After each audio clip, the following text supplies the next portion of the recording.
Hey guys, welcome back to this channel. In this video, I'll be showing you guys how you can duplicate your projects on CapCut PC. So for instance, you have this video here and you want to duplicate this project. It will also duplicate the media that you have here.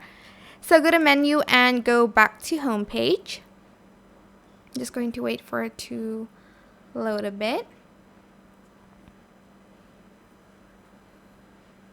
Sorry, my CapCut's been lagging a lot, and it's because I have just a lot of files on my hard disk.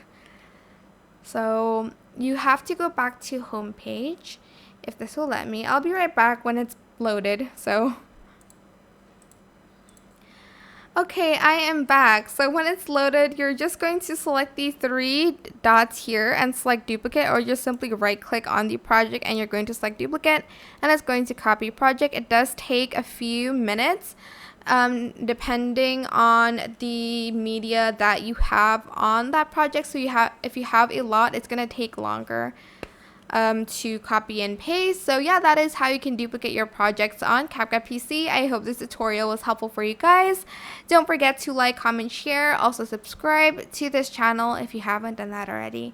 If you have any more questions, just leave it in the comment section down below. I will try my best to answer them all for you guys. And if you found this video helpful, please click the thanks button above the description box down below. Thank you so much for watching. Bye!